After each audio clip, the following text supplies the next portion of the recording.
All righty. If Jake could just come out of his shell, we'd be okay.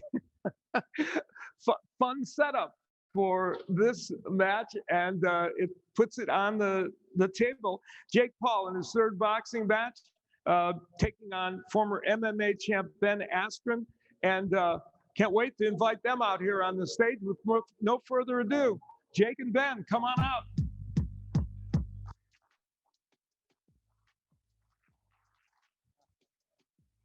How are you? Doing good, doing good. Thank you, everybody, for coming out. Thank you, guys. Hi, Ben. How you doing? Well, you guys have set the table for this pretty well with that video and with what you've been doing beforehand. And Jake, I'll start with you. You've kind of indicated that at the end of the day, your boxing skills you feel are better, and that ultimately that's the difference. No, 100%. I mean, this guy's striking is that of a grandma. Quite literally, if I put a grandma in against Jorge Masvidal, she would have lasted longer than this guy. He's a good athlete, they say, but April 17th, he's going to get exposed. We saw Steve Cunningham earlier going up against Frank Mir, and it's a boxer versus an MMA guy. I love Frank Mir, but at the end of the day, Steve's gonna take care of business. Then later on in the night, same thing's gonna happen. This is boxing versus MMA, and you're gonna see the difference. You're gonna see the difference of a wannabe fighter, a guy who choked in the Olympics, a guy who choked in the UFC, and now a guy who's gonna choke against Jake Paul.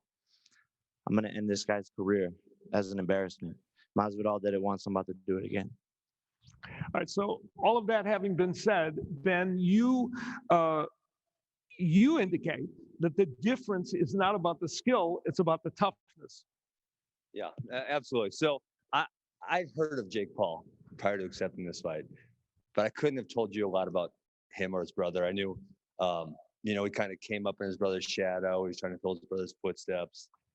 His brother is a lot more talented, has a larger following. Those type of things. You literally went on your Instagram and asked people for roast. You asked people for roast on your Instagram, and that was the top comment was say that his brother is better than him. Is he? That's like calling Kylie Jenner Kendall Jenner. Like I don't know anything about them. Yeah, anyway, so that doesn't matter. Still a compliment. Okay. I would love to be Logan. Logan's a great kid. Both stars, both taking over the world at a young age.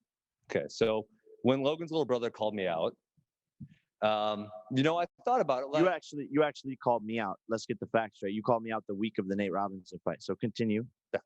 Okay, so when Logan's little brother called me out the week of the Nate Robinson fight, I said, sure, more than happy to, right? I like to fight. I've been fighting for a long time. Never boxing, but I've done wrestling, mixed martial arts, jiu-jitsu.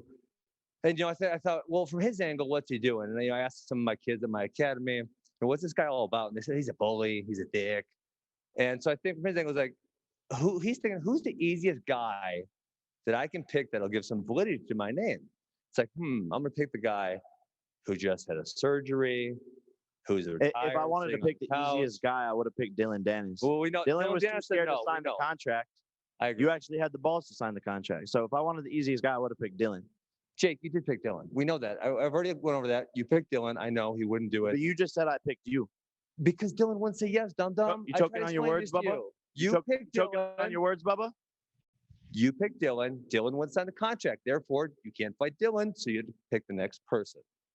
Okay? But you said I picked you first. You said if I wanted the easiest person, it would have been Dylan. But you're saying I picked you as the easiest person. Because Dylan wouldn't sign a contract. Well, I'm trying to wait for you to stop talking. Okay. So, anyways, this is typical bully behavior, but obviously sometimes this is the fucking fight game. This is the fucking fight game. You pussy ass bitch. This is the fucking fight game. Yeah, I'll bully you around just like I'm gonna bully you in the ring. Shut the fuck up. You sound like a middle schooler. Oh, he's bullying me. Shut the fuck up. Now, I was talking to your mentality. You're not gonna bully me. That's not gonna happen. And Jake, if you and I ran into each other in the back alley in Las Vegas, and I wanted to do it right now. Do it right now. Then we're running into each other right now. Come on. Someone can stop you. Got like 27 people. That's what I thought. Yeah. Okay. Bitch. Anyways, I would do a homicide on you if I wanted to. Yeah. All right. Yeah. Well, there you are. I guess that sets the table pretty well. Bitch, Let's go to questions from the press on hand. right in your face. You didn't do shit. Jake, I guess I would ask you to clarify. I mean, why did you pick Ben? No disrespect to Ben, but I think he's the last guy we ever thought would see. I already laid it out to you. Right? No. Here's what actually happened is actually after my Nate Robinson fight, there was probably 70 people calling me out, wanting to fight me. And there was probably 6 people that it made sense to fight. Bisbing, McGregor, Diaz, Danis, Askren, some YouTubers who are popular. But I wanted to fight a real MMA fighter. When it came to signing the contract, a lot of them didn't want to do it. And by the way, this is me coming to them with the biggest payday of their lives. This is Ben's biggest payday of his life. He's publicly said that. And so when it came down to signing the contract, he was actually down. So that's how it happened. And this fight makes sense. This fight makes sense in a lot of ways. And there's a large majority of people who think he's going to win. And then there's the other half who know I'm going to win. Ben, I guess I want to ask you, when this first got announced, it seemed like kind of a fun exhibition thing for you to stay busy after your MMA career. But where does it stand now? I mean, obviously some pretty personal words, and a lot of people are looking at you as kind of representative of the sport of MMA as well. So where does it stand? I mean, you've been an athlete all your life, competing at the highest level. Is this a serious competition to you, or is this a fun exhibition? I mean, I'm gonna take it serious, but the highest level of competition, no, not even close. Yeah, I'm gonna have fun with this. That's what I came for. Jake thinks he's a high-level boxer. I think he's fairly delusional. I guess we'll find out. You will find out very quickly and in a violent fashion, and you will embarrass the sport of MMA. You are representing the UFC. This is personal. The whole MMA community. You're trying to make me represent the sport of No, MMA you are or representing UFC. the sport. Dana White is betting money on you. He's trying to get trainers to actually help you train so that you can beat me. So you are representing the sport of MMA. You are an MMA fighter. Just like I'm representing the sport of boxing because I'm a boxer. Just like I'm representing celebrities and YouTubers because I'm a celebrity and a YouTuber. So I'm representing all of those things. So you are representing them, and you will see boxing conquer. All right, let's go out for another question. Hey, Jake, it's the Schmo. Good to see you. Quick question for you. If you get through Ben Askren, do you think that's the key to getting the attention of Dana White and maybe getting a Conor McGregor fight? Or who would be next on your list if you get through Ben Askren? Schmo, my guy, good to see you. I don't have to do anything to get the attention of these guys. They have to get the attention of me at this point. And, they're talking about me more than I'm talking about them. He's one of the first fighters on the list. Yeah, he's the first MMA fighter that will be taken down. I think this will make the Jake Paul versus Conor McGregor fight that will happen one day more intriguing, of course. But there's Diaz after this. There's tons of people calling me out, celebrities, still athletes. So we'll see what happens. But yeah, this fight will give me a lot of credibility. Ben's 19-2, has less losses than McGregor. 2-time NCAA Division I champ, Olympic wrestler. So yeah, he's a real fighter, and that's why I wanted to do this fight, is to show the world like, this real fighter is getting in with Jake Paul and he's gonna get KO'd in 2 rounds. Now for you, Ben, on the other side of the coin, if you get through Jake Paul, what's next in your boxing career? Do you go for the big brother Logan Paul? Yeah, I mean, 2021 seems like a tremendous year to beat up the whole Paul family. All right, Good seeing you, Schmo. let's go to another question from the was good. press. That was your first good joke at the press conference. I know you're really excited about that one. Do you smoke cigarettes or are your teeth just yellow? I'll write your material if you want me to. English, please. If you want me to write your jokes, I can do them for you. If I want you to read my jokes. This guy's talking about my intelligence. Okay. God damn it. Embarrassing. Mr. Zach here with the question for Jake Paul. Your last fight, you stole the show with a second-round knockout over Nate Robinson. What kind of improvements can fans expect to see in your game going into this fight? Zach, I pick wins. Young legend right there. Lots of improvements. I'm a completely different fighter. The fighter that I am now would knock out the fighter in the Nate Robinson fight. That is Jake Paul. So I'm completely different. And people will see I really haven't even gotten to show my boxing ability in my last 2 fights because they've both been like 4 minutes total. or like 7 minutes total. So, I'm actually excited to see if Ben's going to give me a little bit of a test, a little bit of a challenge, because then people will see, oh, shit, this kid can do that. Oh, he has this in his arsenal. Oh, he's been working on that. I haven't even shown the world what I could do. That's why this is fun, because I have the ace up my sleeve. And when you have the ace up your sleeve in life, Hey, I was wondering, your thing. cheerleaders that you brought to my room, like, do you pay them as coaches or groupies, or do you just give them like sloppy seconds and social media shout outs? Yeah, I give them a ton of dry over the pants hand jobs. Maybe say your joke again, and we can all remember to laugh. Say it one more time. We can just all laugh afterwards, just so you feel good about yourself. Say it one more time for us.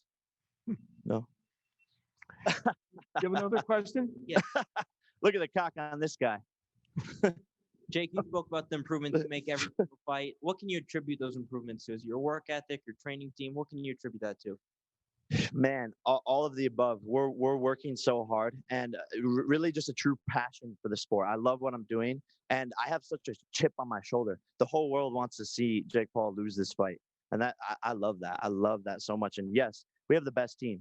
BJ Flores, Jacob Chavez, D-Cut on the strength and conditioning, Carl, Jay Leon Love, John Marinick, Marcos, like all of these guys. I'm probably forgetting names, even down to Shadow, Lucas Mack, all of these guys, Ebach. We have the best team, Blue, Gus, Content, on down. Best managers, best advisors, best lawyers, best trainers, best photographers. That's why I'm at where I'm at as a 24-year-old, is because I'm surrounded by greatness. And look, we all have a lot to prove to the world. And I'm 24 years old. This is the biggest stage of my life. The last event was the 8th biggest pay-per-view event in history. This one's going to be even bigger. Justin Bieber, Snoop Dogg, Doja Cat. Are you kidding me? And you think for one moment I'm going to sit there and fumble this? You think for one moment I'm not going to work my bloody balls off to beat this bum, this Walmart-looking head-ass Napoleon Dynamite motherfucker? No. You got to be kidding me. So, yeah, I'm excited for this, and I have a chip on my shoulder, and I'm going to prove to the world April 17th. TrillerFightClub.com. Buy it now. But I'm gonna prove to the world that Jake Paul's the real deal, and that's why I called out Conor McGregor initially. This is the road to McGregor at the end of the day. All right, we're gonna go out to virtual questions, and let's go to that right now. From USA Today, we have Josh Peter. For Jake, you referred to Dana's $1 million bet. I just wonder how you felt about that. Where were you when you heard about it, and have you had a chance to talk to him? I think it's great. Dana White doesn't talk about really anything besides the UFC, so it just goes to show how big of an event this is. And again, he is one of the many bird brain people out there who don't understand that Jake Paul is a real fighter. And he's going to lose $1 million. And I challenged him along with Snoop Dogg to step it up and make it $2 million. Put your money where your mouth is. $1 million isn't that much to Dana White. I'm so confident in my abilities, and it's free promos. So thank you, Dana. What's next virtually? Next up is fan-sided Jeremy Regis. Question for Jake. Jake, considering Ben's combat sports background, are you expecting a quantum leap in the level of competition that you've faced thus far? No. I think he'll be easier to beat than Nate Robinson. Question to Ben. Go ahead.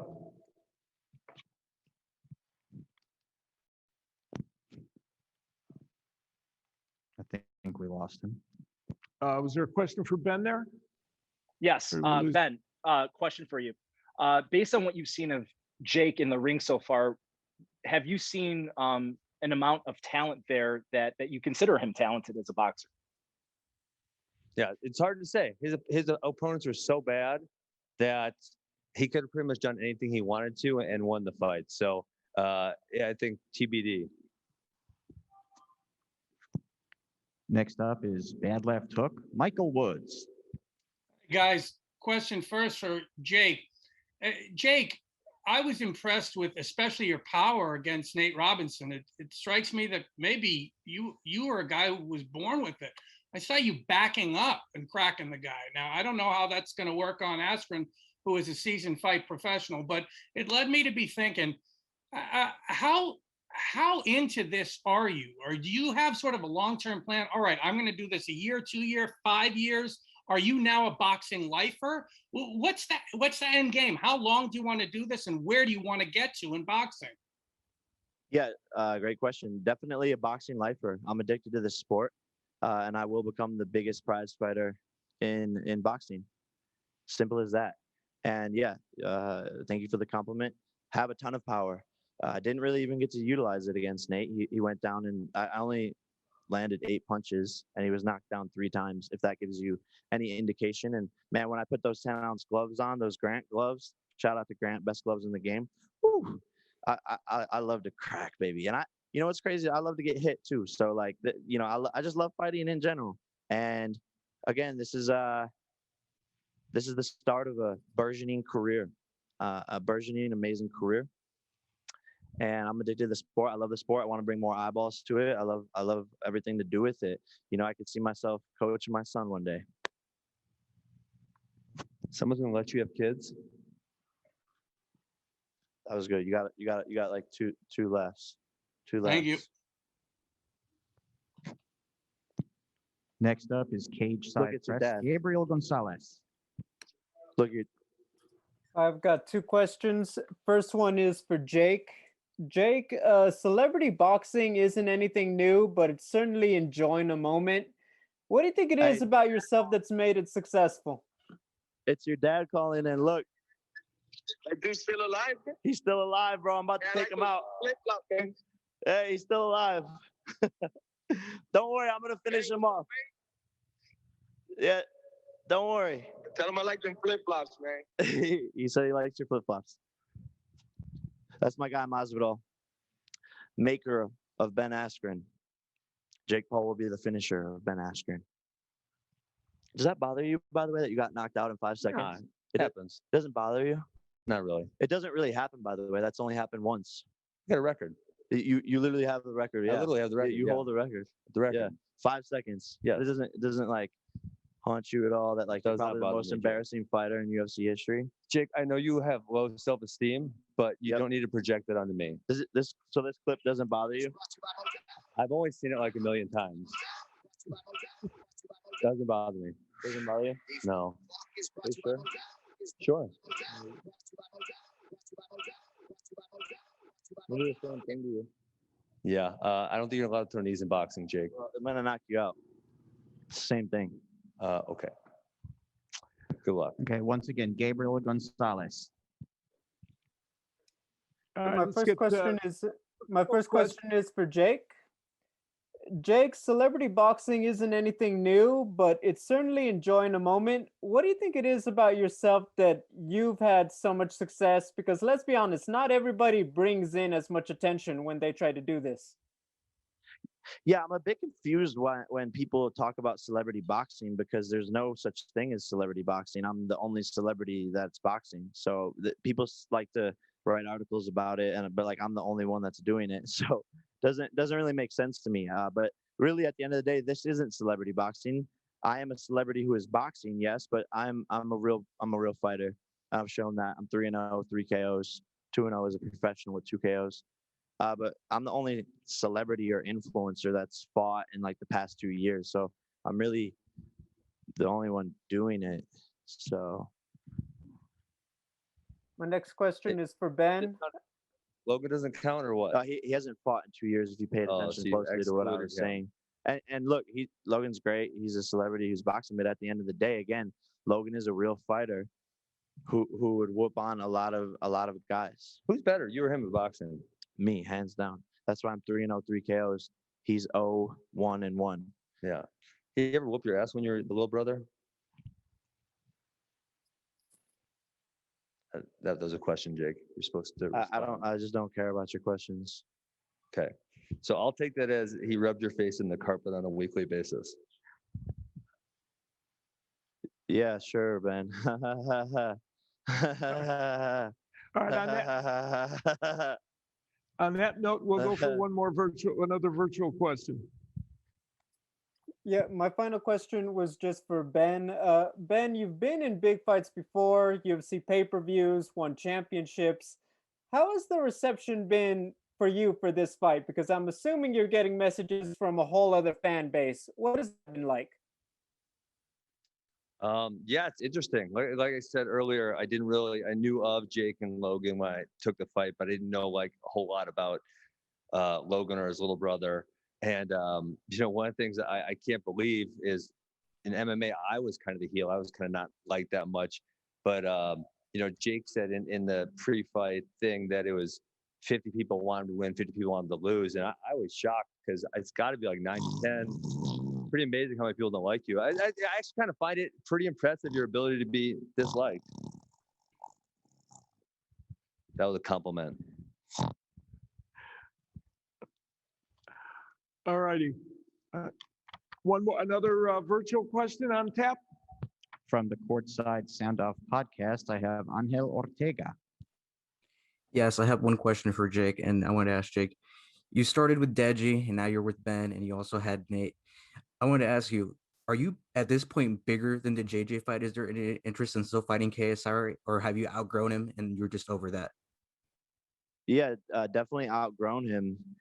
There's interest. I think that's a fight that everyone wants to see, but at this point, it just wouldn't even be close. And I think, once he sees what I do to Ben, yeah, he's not gonna want to fight. And yeah, like even his coaches say it. They're like, hey, we're not letting KSI fight this kid right now. So his coaches know. His coaches know what will happen. KSI's ducking. And at the end of the day, it's like there's a lot bigger fights out there than JJ. So.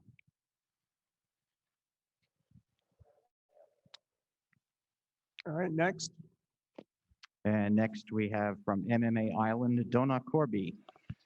Hey guys, this question is for Jake, and I guess it applies a bit to Ben as well. Jake, when you look at your 3 fights, you were very fortunate when you fought Deji and when you fought Nate that the main event guys were willing to carry the slack with you, because your opponents really weren't in terms of the promotion of the fight.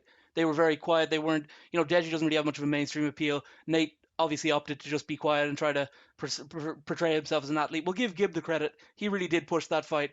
Do you appreciate that Ben is willing to do the work to promote the fight, unlike maybe probably any of your opponents before? And Ben, are you enjoying that aspect of it? I do actually appreciate it. And I part of me likes Ben. A part of me, thinks he's funny. I'll give him that. And even his wife, like I was seeing her post stuff on Instagram, like she's funny. So I give him credit. And yeah, I think this fight has the most amount of hype going into it. He actually is putting out content and making some noise and talking some shit. So yeah, I do give credit to Ben there, and that's part of the reason we picked him is we knew there was going to be shit talk going into it. One of the things I appreciated about him earlier, I said it, is that and his brother too. Like they have somehow convinced their fans that they're real fighters. It's tremendous. It's it takes an act, it takes a show. He's done that. He says, pulling the fire truck, me and rice and chicken and shit like that. Like I'm in this for life. That's tremendous. Appreciate that, Jake. Suck a dick. One more. We have one more virtual question, and that's going to wrap things up for us. So go ahead. From Full Reptile YouTube, James Mystery. Hey guys, I got a question for each athlete. Jake, what do you have to say to all the professional fighters out there that don't like your quick success in combat sports without any substantial previous experience? Haters will be haters. When there's a new young buck in the game coming up in ruffling feathers, they're going to be upset. But again, I'm just trying to bring more eyeballs to the sport, and I'm having fun doing it. And I'm just doing me. There's room for everyone to eat. Gary Vee once said, you can build your skyscraper in New York as high as you want without tumbling over someone else's skyscraper. So why are people mad that I'm successful? Build up your own skyscraper, and there's room for everyone to eat in this sport. Trust me. Fair enough. Ben, I saw on your Instagram the little scuffle between you and Jake before the press conference. I was wondering if you can fill me in on that. And on a scale of 1 to 10, how intimidated were you when Jake came in and flicked that tissue over your shoulder? I think it was a mask, not a tissue, but yeah, I would say like a 1 to 1.1, somewhere in there. Again, if Jake and I met in an alley, I would just do a homicide if I wanted to. No big deal. I was most impressed by the fact that Jake, as a 24-year-old, is able to convince a whole team of grown men to do a cheer with him. That was tremendous. It's called a team, a family, something that you don't have. Seems like you don't have really friends, and we're all in this together, and this means a lot to us. This means a lot to everyone. This is a part of history. That everyone on my team is a part of history, and we're a brotherhood, and quite literally a bunch of 20-year-olds taking over the world. You sound stupid. Yeah, I hope you do some more cheers on the way there. Well, we know it's going to be serious on April 17th. Go Bayside. We appreciate both of you being here. 2, 4, 6, 8. Who do we appreciate? Ben. God damn. There you go. Thank you both for being here. We're looking forward to April 17th. Should be a lot of fun. Thank you, Al. All right, you take care. Ben, Jake, we'll see you guys on April 17th. 22 now. 22. 22 till I end this motherfucker's career. As they exit the stage earlier in this press conference, we had a bit of news making by Oscar De La Hoya. Let's take a look back at it right now. You got great fighters. I've been watching you walk in the ring with your fighters. Your boy Ortiz had a great fight the other night. Last fight, Virgil Ortiz. That was an amazing fight. But I feel like it's something missing, man. I keep seeing you in the ring, but I don't see you in the ring. I mean, talk to me. Why don't you? You're part owner of a Triller Fight Club. Why don't you tell me? I think you should tell him, man. It's you, not me. Okay. July 3rd, I'm making my comeback. Ooh. Oh,